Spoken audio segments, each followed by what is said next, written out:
بسم اللہ الرحمن الرحیم۔ السلام علیکم ڈیئر اسٹوڈنٹس۔ آج کا ہمارا لیکچر جو ہے یہ اسلامیات سیریز کا ایک لیکچر ہے جس کے اندر ہم کمپیریٹیو ریلیجنس کو دیکھیں گے۔ کمپیریٹیو ریلیجنس کی اگر ہم بات کریں تو ہم ان کو دو براڈر کیٹیگریز میں بھی ڈال سکتے ہیں۔ ایک وہ جو الہامی مذاہب ہیں اور دوسرا وہ جو غیر الہامی مذاہب ہیں۔ الہامی وہ جو اللہ تعالیٰ کی طرف سے آئے اور باقی وہ جو سوشل ریلیجنز ہیں جو یہیں سوسائٹی کے اندر جنریٹ ہوئے۔ پھر ان کو دو الگ کیٹیگریز میں بھی ڈالا جا سکتا ہے۔ دو جو الگ کیٹیگریز ہیں وہ ابراہمک اور آریانک۔ ابراہمک ریلیجنس کی بات کریں تو سیم یہ وہ جن کو ہم نے الہامک ریلیجنس کہا تھا، جس میں جدائزم ہے، اس کے بعد کرسچینٹی ہے، دین اسلام۔ اور اگر ہم بات کریں آریانک ریلیجنس کی تو ہم نے یہ ڈسکس کیا تھا کہ یہاں پہ آریا آئے تھے، تو آریاؤں کے ساتھ یہاں پہ ہندوازم آیا، اور ہندوازم کے بعد ہندوازم کے ریئیکشن کے طور پہ یہاں پہ بدھزم اور جینزم سامنے آئے تھے۔ اور پھر ان سے متاثر ہو کے چائنا میں بھی کچھ ریلیجنس اسی ایج کے اندر جنریٹ ہوئے تھے، جس میں شنتوئزم، تاؤزم۔ تو ان کو ہم ملا کے شنتوئزم، تاؤزم، یہ ایک طرح سے سب کاسٹ ہو جاتی ہیں یہی آریانک ریلیجنس کی۔ تو ہم ان کو ان دو براڈر کیٹیگریز میں بھی ڈال سکتے ہیں، یا یہ کہ ہم ایک طرف کہیں ابراہمک ریلیجنس، دوسری طرف آریانک، اور تیسری کیٹیگری ہم ڈال دیں چائنیز ریلیجنس کی۔ اور ان دیٹ کیس جینزم جو ہے وہ اسی طرف شفٹ ہو جاتا ہے، شنتوئزم، تاؤزم، بدھزم اور جینزم۔ اگر ہم بات کریں ابراہمک ریلیجنس کی تو ہم ان کو ابراہمک ریلیجنس کیوں کہتے ہیں؟ یہاں پہ بیسکلی میں تین ریلیجنس کو اکٹھا ڈسکس کروں گا، that will be Judaism, Christianity and Islam. اور تینوں کی جو ہسٹری ہے نا یہ انٹر لنکڈ ہے۔ اگر ہم ان کو کولیکٹیولی ڈسکس نہ کریں تو ہمیں کسی کو بھی سمجھنا ہمارے لیے مشکل ہو جائے گا۔ یہ ابراہمک ریلیجنس، اس کا مطلب یہ ہے کہ حضرت ابراہیم علیہ السلام سے شروع ہوئے تھے۔ حضرت ابراہیم علیہ السلام کے دو صاحبزادے، ایک حضرت اسماعیل علیہ السلام اور دوسرے حضرت اسحاق علیہ السلام۔ حضرت اسحاق جو ہیں وہ فلسطین میں سیٹل ہوتے ہیں، اور حضرت اسماعیل علیہ السلام کو حضرت ابراہیم عرب میں لے آتے ہیں، یہاں پہ ان کو چھوڑ کے واپس چلے جاتے ہیں۔ حضرت اسماعیل علیہ السلام کی ایڑیوں سے پھر آب زمزم رواں ہوتا ہے۔ بنی جرہم ایک قبیلہ یہاں پہ جب پانی کو دیکھتے ہیں تو وہ یہاں پہ آ کے سیٹل ہو جاتے ہیں۔ حضرت اسماعیل جو ہیں وہ ان کی طرف اللہ تعالیٰ کے پرافٹ ہوتے ہیں، اور یہاں سے عرب کے اندر آبادی شروع ہوتی ہے، اور حضرت اسماعیل جو ہیں یہ ابو العرب کہلاتے ہیں۔ دوسری طرف جو ان کے صاحبزادے ہیں حضرت اسحاق علیہ السلام، یہ فلسطین کے اندر سیٹل ہوتے ہیں۔ ان کے صاحبزادے حضرت یعقوب علیہ السلام وہ بھی نبی ہیں، اور ان کا لقب اسرائیل بھی ہے۔ اللہ تعالیٰ ان کو 12 بیٹے دیتے ہیں، اور 12 بیٹے ان میں حضرت یوسف بھی شامل ہیں، اور ایک بیٹا یہودا بھی اس میں شامل ہے۔ تو یہ لوگ کیونکہ اسرائیل کے بیٹے ہیں تو یہ بنی اسرائیل کہلائے۔ حضرت یوسف کا واقعہ آپ کو پتہ ہے، ان کو اللہ تعالیٰ نے مصر کے اندر بادشاہت عطا فرمائی۔ بعد میں ان کے بھائی بھی جو ہیں وہ ان کے پاس چلے جاتے ہیں، وہ حضرت یوسف علیہ السلام ان سب کو مصر کے اندر سیٹل کر لیتے ہیں۔ تو یوں بنی اسرائیل جو ہیں یہ شفٹ ہو جاتے ہیں ایجپٹ میں، اور یہ آگے پھلتے پھولتے رہتے ہیں۔ پھر حضرت موسیٰ علیہ السلام جو ہیں وہ انہی کے ڈیسینڈنٹس میں شامل ہیں۔ حضرت موسیٰ کے ٹائم پہ آپ کو یہ بھی ہسٹری پتہ ہوگی کہ فرعون بنی اسرائیل پر مصر کی زمین تنگ کر دیتا ہے۔ اس کو یہ اطلاع ملتی ہے کہ بنی اسرائیل میں سے ایک لڑکا تمہاری حکومت کے خاتمے کا سبب بنے گا۔ تو وہ حضرت موسیٰ علیہ السلام اور ان سے پہلے جو بنی اسرائیل کے لوگ ہوتے ہیں ان کو مطلب بنی اسرائیل کے لوگوں کو یہ پھر حکم دیا جاتا ہے کہ وہ اپنے بیٹوں کو قتل کر دیں گے، صرف بیٹیاں زندہ رہنے دیں گے۔ تو حضرت موسیٰ کی والدہ حضرت موسیٰ کو بچا لیتی ہیں، اور وہ فرعون کے محل میں آسیہ کے پاس ان کی پرورش ہوتی ہے۔ جب وہ بڑے ہوتے ہیں تو پھر فرعون بنی اسرائیل کے خلاف ہو جاتا ہے، بنی اسرائیل کو ختم کرنے کے لیے، اور حضرت موسیٰ بنی اسرائیل کے ساتھ وہاں سے موو کرتے ہیں۔ فرعون پیچھا کرتا ہے ریڈ سی، حضرت موسیٰ اور ان کا قافلہ تو اس کو کراس کر جاتا ہے، جبکہ فرعون اس کا لشکر وہاں پہ غرق ہو جاتا ہے۔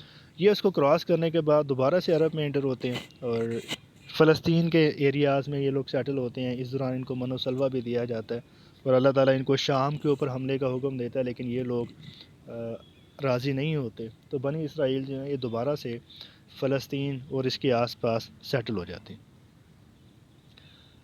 اب وہاں سے حضرت سلیمان علیہ السلام، ان سے پہلے حضرت داؤد علیہ السلام، حضرت داؤد علیہ السلام جو ہے یہ ان کا کلائمیکس ہے جیوز کا، کہ اس میں یہ حکومت کرتے ہیں۔ ان کی جو سلطنت ہوتی ہے وہ دریائے نیل سے دریائے فرات تک پھیلی ہوئی ہوتی ہے۔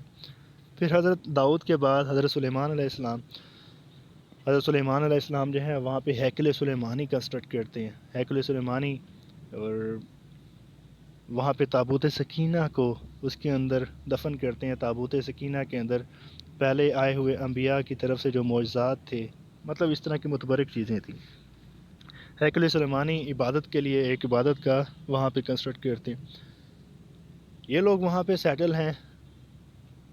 پھر بخت نصر عراق کی حکومت سنبھالتا ہے۔ یہ تقریباً حضرت سلیمان علیہ السلام سے کوئی 300 سال بعد کی بات ہے، اور وہ فلسطین پہ حملہ کرتا ہے اور یہودیوں کا قتل عام کرتا ہے، ان کی ریاست کو تہس نہس کر دیتا ہے، ہیکل سلیمانی کو تباہ کر دیتا ہے۔ صرف ایک دیوار وہاں پہ بچتی ہے جس کو دیوار گریہ کہتے ہیں یہ لوگ، اور ہم اس کو براق وال کہتے ہیں، کہ آقا علیہ السلام کی جو سواری تھی براق، وہ وہاں سے موو کی تھی آسمانوں کی طرف۔ ہر سال یہودی وہاں پہ اکٹھے ہوتے ہیں اور وہاں پہ آہوزاری کرتے ہیں، اس لیے اس کو دیوار گریہ کہا جاتا ہے، اور یہ لوگ دجال کو بلاتے ہیں۔ پھر یہ لوگ وہاں سے نکلے، یہ لوگ سیٹل ہو گئے کچھ یورپ کے اندر اور ایسے سراؤنڈنگس کے اندر سیٹل ہو گئے، اور کچھ ان کے قبائل جو ہیں وہ مدینہ کے اندر بھی سیٹل ہوئے۔ جب اسلام کی آمد ہوئی تھی تو اس وقت یہ قبائل وہیں پہ تھے، بنو قریظہ، بنو کینکو، پھر ان کے خلاف لشکر کشی ہوتی رہی ہے۔ غزوہ خیبر جو ہے وہ ان کے خلاف لڑا گیا تھا، ان کی طاقت کو پھر وہاں سے کرش کیا گیا، تو یہ لوگ وہاں سے پھر یورپ کی سائڈ پہ موو کر گئے تھے۔ ان کا ایشو بھی یہ تھا کہ یہ دونوں ایک لڑی سے چلے تھے۔ الٹیمیٹلی جو آقا علیہ السلام ہیں ان کی آمد عربز میں ہوئی، حضرت اسماعیل کے بعد وہ دوسرے پروفٹ تھے، جبکہ ان کے پاس 70,000 انبیاء آئے تھے، جن میں آخری حضرت عیسیٰ ہیں۔ حضرت عیسیٰ وہیں یروشلم میں پیدا ہوئے تھے۔ حضرت عیسیٰ جو ہیں وہ بنی اسرائیل کے آخری پروفٹ ہیں، اور ان کے بعد جو آخری پروفٹ ہیں وہ پیارے نبی ہیں، جو کہ بنی اسرائیل میں نہیں آئے تھے بلکہ عربز کی طرف آئے تھے۔ تو جوئزم میں سب سے پہلے موسیٰ علیہ السلام کے پاس ایک کتاب آئی تورات، اور اس کے بعد داؤد علیہ السلام کے پاس زبور، ان دونوں کو ملائیں تو اولڈ ٹیسٹمنٹ کہلاتی ہے۔ اور پھر تیسرے جو اہل کتاب نبی تھے، دیٹ واز حضرت عیسیٰ علیہ السلام، ان کو جو کتاب ملی وہ انجیل ہے، انجیل یا گاسپل، اس کو نیو ٹیسٹمنٹ بھی کہتے ہیں۔ اب اگر نیو ٹیسٹمنٹ کو مان لیا جائے، ان دیٹ کیس جو جوئزم ہے یہ آؤٹ ڈیٹڈ ہو جاتی ہے، تو اس کا کنسیپٹ ختم ہو جاتا ہے، لہٰذا جیوز جو ہیں وہ اس کو نہیں مانتے۔ اور پھر آخری جو کتاب ہے دیٹ از قرآن پاک، that was revealed to the holy prophet peace be upon him, اور اگر اس کو مان لیا جائے ان دیٹ کیس جوئزم اور کرسچینٹی ان دونوں کی جو اتھینٹسٹی ہے یہ ختم ہو جاتی ہے۔ تو یہ ابراہمک ریلیجنس ہیں کہ ان کا اگر ہم سٹارٹ ٹریس کریں تو کہاں سے سٹارٹ ہوتا ہے، وہ حضرت ابراہیم علیہ السلام سے، کہ وہاں سے دو گروپس میں ڈیوائیڈ ہوتے ہیں، ایک جو ہے بنی اسرائیل بن جاتا ہے، دوسرا عرب بن جاتا ہے، اور یہ تینوں ریلیجنس جو ہیں یہ وہیں سے شروع ہوئے، تو اس لیے ان کو ابراہمک ریلیجنس کہا جاتا ہے۔ ریسنٹلی کویسچن آیا ہوا تھا، کرسچینٹی کی پاپولیشن پوچھی ہوئی تھی، دیٹ از ناؤ 2.4 بلین، جبکہ اسلام کی 1.94 بلین، اور تیسرا بڑا ریلیجن ہندوازم ہے، دیٹ از 1.18 بلین، اور ان ایفیلیٹڈ یا ایتھیسٹ جو ہیں ان کی تعداد 1.2 بلین ہے، اور جو ایتھیسٹ ہیں یہ سب سے زیادہ تعداد میں چائنا کے اندر ہے، اور اس کے بعد یہ اسٹونیا، ایسٹرن یورپین کنٹری ہے۔ جبکہ اگر بات کریں 100% مسلم پاپولیشن کے کنٹریز تو وہ مالدیپ، موریتانیہ اور سعودی عربیہ، یہاں پہ 100% جو پاپولیشن ہے دیٹ از مسلم۔ تو جدائزم کو ہم نے ڈسکس کیا، تو اس کی جو فاؤنڈیشن ہے یہ لوگ تو کلیم کرتے ہیں حضرت ابراہیم علیہ السلام سے، لیکن حضرت یوسف علیہ السلام سے اس کو باقاعدہ طور پہ ٹریس کیا جا سکتا ہے. That was some 14,000 BC. اور باقی چیزیں ہم نے یہ ساری ڈسکس کی ہیں. یہ ہیکل سلیمانی ہے جس کو بخت نصر نے تباہ کیا تھا، اور یہ براق وال یا دیوار گریا. اب ان لوگوں کا کہنا یہ ہے کہ اس تابوت سکینہ کو اگر یہاں سے نکال لیا جائے اور ہیکل سلیمانی کو دوبارہ سے کنسٹرکٹ کر لیا جائے تو دجال آئے گا. دجال جو ہمارا ولین ہے وہ ان کا ہیرو ہے، اور وہ کیا کرے گا، وہ آ کے کنگڈم آف ڈیوڈ کو اسٹیبلش کرے گا. کنگڈم آف ڈیوڈ جب اسٹیبلش ہو جائے گی تب قیامت آئے گی.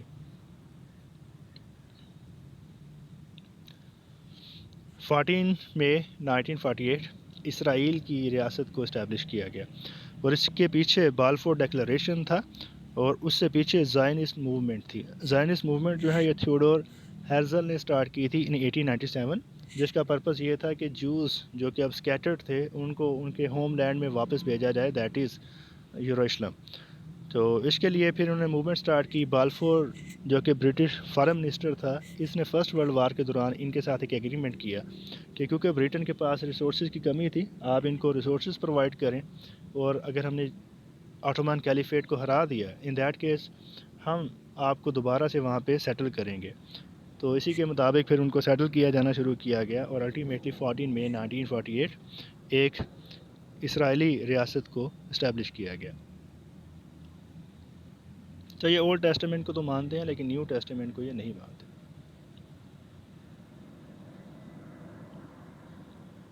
ان کی جو پلیس آف ورشپ ہے that is called synagogue.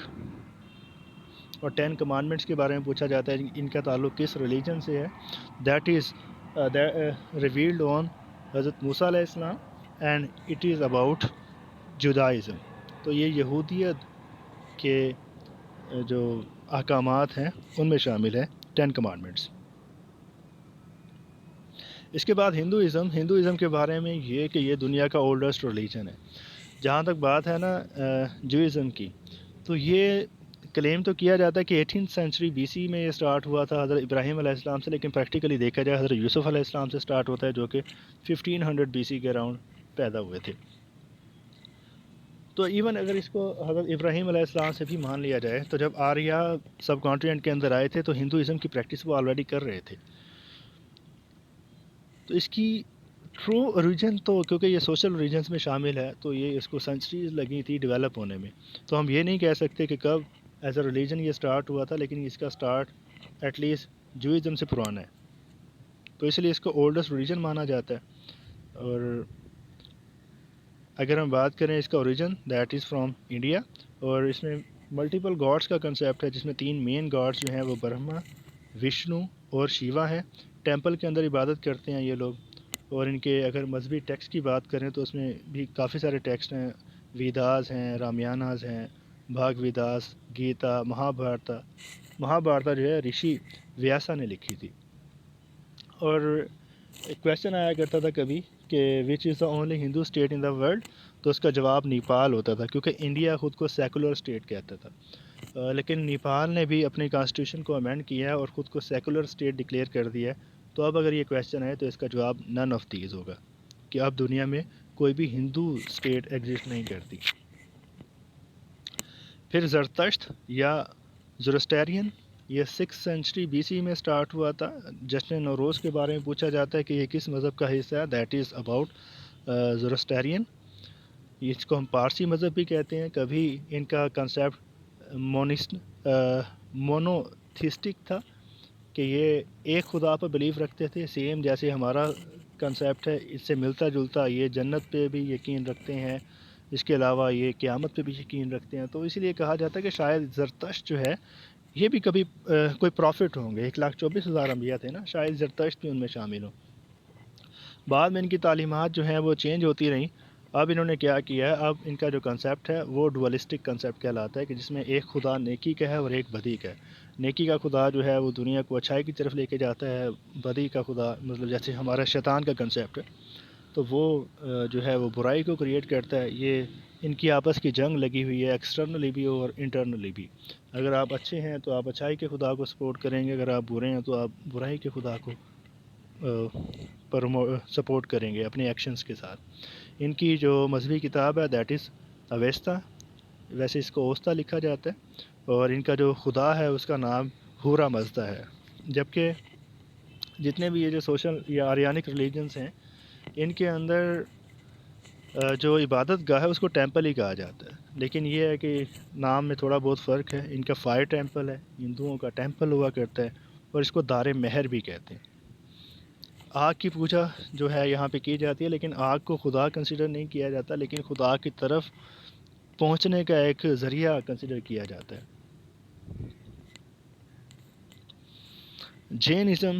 Jainism جو ہے یہ ہندوستان کے کاسٹ سسٹم کا ایک ریئیکشن تھا, جس کے اندر بیسیکلی فریٹرنیٹی کی بات کی گئی تھی, ہیومن ایکویلٹی کی بات کی گئی تھی, کاسٹ فری سوسائٹی کی بات کی گئی تھی. اس کے فاؤنڈر رشبھ ناتھ ہیں, جن کو فرسٹ تیرتھانکر کہا جاتا ہے. ٹوٹل 24 تیرتھانکر تھے ان کے. 24 جو ہے وہ وردھمان مہاویر ہے, اس کا ریئل فاؤنڈر جو ہے وہ مہاویر کو ہی سمجھا جاتا ہے. اور ان کی کوئی اسپیسیفک مذہبی کتاب نہیں ہے, لیکن ایک ٹیکسٹ ہے آنگ انگاما, اس کو اسپیشل سٹیٹس حاصل ہے ان کے نزدیک. اور جو ان کی عبادت گاہ ہے اس کو جین ٹیمپل یا دیراسر کہا جاتا ہے. تاؤزم کی اگر ہم بات کریں, اچھا جتنے بھی سوشل ریلیجنس ہیں ان کے اندر بیسیکلی سول کی ایلیویشن کی بات کی جاتی ہے, کہ سول جب ایلیویٹ ہوتی ہے تو وہ خدا تک پہنچ جاتی ہے. مطلب خدا کا کوئی کنکریٹ نظریہ نہیں ہے ان کے پاس, البتہ یہ ہے کہ جب ہیومن سول ایک ایکسٹریم لیول تک ڈیولپ ہو جاتی ہے, ایلیویٹ ہو جاتی ہے, تو وہ اٹ سیلف خدا بن جاتی ہے. تو اس طرح کے نظریات ہیں ان لوگوں کے. تاؤزم بھی اسی طرح سے ہے. لاؤزے اس کا فاؤنڈر ہے, چائنا کے اندر سے اس کا اوریجن ہوا تھا, اور ان کی جو مذہبی کتاب ہے دیٹ از تاؤ تے چنگ. اور ان کے بھی ٹیمپلز ہوتے ہیں, لیکن یہاں پہ ہر چیز کے لیے ڈیفرنٹ ٹیمپل ہے. اگر آپ کو بارش چاہیے تو آپ الگ ٹیمپل میں جا کر دعا کریں گے, اگر آپ نے عبادت کرنی ہے الگ ٹیمپل پہ جائیں گے, اگر آپ نے مغفرت کی دعا کرنی ہے تو الگ ٹیمپل میں جائیں گے. بدھزم, مہاتما بدھا یا سدھارتھا بدھا, یہ ایک برہمن تھے, یہ بھی کاسٹ سسٹم سے تنگ تھے, تو انہوں نے اس مذہب کی بنیاد ڈالی تھی. تریپتاکا ان کی مذہبی کتاب کا نام ہے. اور اگین وہی بات ہے کہ خدا کا کنسیپٹ تو نہیں ہے, لیکن بدھا جو ہیں وہ ایکسٹریم لیول پہ ایلیویٹ کر گئے تھے, ان کو نروان حاصل ہو گیا تھا, تو وہ ایک طرح سے خدا کے لیول پہ پہنچ گئے تھے. اور نان وائلنس جو ہے اس کے اوپر بلیو رکھتے ہیں. ان کے نزدیک ہر چیز کے اندر, ہر زندہ اور مردہ چیز کے اندر, مطلب ایسی چیزیں جو زندہ ہیں ایسی جو زندہ نہیں ہے, ان کے اندر روح ہوتی ہے. تو ان کو اگر آپ کچھ بھی ہارم پہنچائیں گے تو روح پہ اس کا افیکٹ ہوتا ہے. کمبوچیا جو ہے دنیا میں 97.9% اس کی پاپولیشن بدھسٹ ہے, تو یہ لارجسٹ بدھسٹ کنٹری ہے, اور اس کے بعد تھائی لینڈ, اور تیسرے نمبر پہ برما ہے. اس پہ کویشچن آتا ہے تو برما سمجھا جاتا ہے, اس کا جواب جو ہے وہ بیسیکلی کمبوچیا ہے. کنفیوشسٹ ماسٹر کونگ سے سٹارٹ ہوئے تھے. ماسٹر کونگ کو کنفیوشس بھی کہا جاتا ہے ساؤتھ کوریا میں. باقی ساری جو ان کی تعلیمات ہیں سیم اسی طرح سے ہیں جیسے بدھزم کی ہیں. کرسچینٹی ہم نے اس کو ڈسکس کیا تھا. کرسچینٹی حضرت عیسیٰ علیہ السلام سے سٹارٹ ہوا, اور اس وقت ان کے حواریوں کی تعداد پوچھی جاتی ہے, دیٹ واز 12. اور پھر یہ 12 حواری جو ہیں انہوں نے اس مذہب کو آگے بڑھایا, اور 4th سینچری میں رومن امپائر کا بادشاہ کنسٹینٹینوپل وہ کرسچینٹی کو ایکسیپٹ کرتا ہے, تو وہاں سے رومن امپائر کرسچن امپائر بن جاتی ہے, اور یہ پوری دنیا میں پھیل جاتا ہے. ماڈرن ٹائم پہ یہ دنیا کا سب سے بڑا ریلیجن ہے. اور پھر وہ والے لوگ تھے وہ کیتھولکس کہلائے. اس کے اندر یہ کنسیپٹ تھا کہ جو پوپ ہے اس کو بالکل فری اتھارٹی حاصل ہے, یہ کرسچینٹی کو اپڈیٹ کر سکتا ہے. تو پوپس نے پھر خدائی اختیارات کو استعمال کرنا شروع کر دیا, تو ان کا جو ہے ان کے کاؤنٹر پھر ایک اور سیکٹ یہاں پہ کریٹ ہوا, دیٹ واز آرتھوڈاکس. آرتھوڈاکس کے اندر یہ تھا کہ وہ پیور کرسچینٹی کو قبول کرتے تھے. یہ جو رشین سائڈ ہے اس سائڈ پہ آرتھوڈاکس تھے, اور جو ویسٹرن سائڈ ہے وہاں پر کیتھولکس تھے. بعد میں ویسٹ کے اندر ایک اور ریزسٹنس موومنٹ سٹارٹ ہوئی 16 سینچری میں، جس کو کنگ مارٹن لوتھر نے انیشیٹ کیا تھا، اور یہ پروٹیسٹنٹس کہلائے. تو یہ ان کے بڑے مسالک ہیں، اور چرچ کے اندر یہ عبادت کرتے ہیں. بائبل ان کی مذہبی کتاب ہے، جس کو انجیل بھی کہتے ہیں، جس کو گاسپل بھی کہا جاتا ہے، اور نیو ٹیسٹامنٹ بھی اسی کو کہتے ہیں. اور جہاں تک خدا کی یا ٹرینٹی کی بات ہے، تو ٹرینٹی کا مطلب یہ ہے کہ خدا تین شیپس، مطلب یہ خدا سن اور ان میں نا کوئی ڈفرینشیٹ نہیں کرتے. حضرت اور روح القدس یعنی کہ جبرائیل علیہ السلام میں. تو خدا ایک ہی ہے، لیکن وہ تین ڈفرینٹ فارمز کے اندر ایگزسٹ کرتا ہے. نعوذ باللہ. ویٹیکن سٹی یہ دنیا کی واحد ایسی کرسچن اسٹیٹ ہے جس میں 100% پاپولیشن کرسچن ہے. باقی یہاں پہ پٹکین آئی لینڈس کا ذکر ہے، تو یہ بیسکلی آئی لینڈس ہیں، اسٹیٹ نہیں ہے. یہ پیسیفک کے اندر 4 آئی لینڈز ہیں جن کو برٹش گورنمنٹ کنٹرول کرتی ہے. اور فائنلی سکھزم میں بھی تھیسٹک کنسیپٹس ہیں.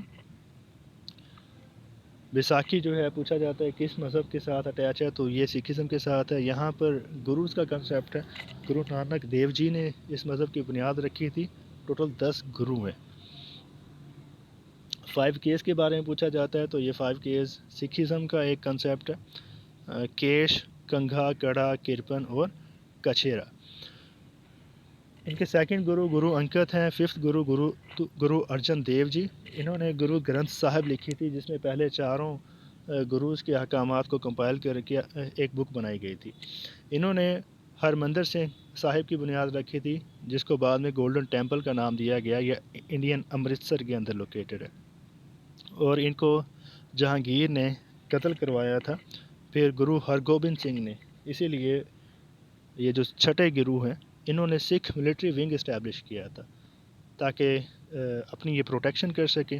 پھر گرو تیغ بہادر جو کہ 9th گرو ہیں، ان کو اورنگزیب عالمگیر نے قتل کروایا تھا. تو جو 10ویں گرو آئے تھے گرو گوبند سنگھ، انہوں نے پھر خالصہ موومنٹ سٹارٹ کی تھی. اس کا مطلب یہ تھا کہ سکھزم کمپلیٹ ہو چکی ہے، ہمیں مزید احکامات کی ضرورت نہیں ہے، لیکن اب تک جو احکامات آ چکے ہیں ان کے مطابق ہمیں خود کو پیوریفائی کرنے کی ضرورت ہے. تو اس کو خالصہ موومنٹ کا نام دیا گیا. بیسیکلی ایک ریفارمسٹ موومنٹ تھی، اور یہ ان کے آخری گرو بھی تھے. تو یہ بچوں کمپیریٹیو ریلیجنس ہیں. ان کو آپ دیکھیے گا، کوئی کویشچن ہے تو پوچھیے گا. تھینک یو سو مچ. اللہ حافظ.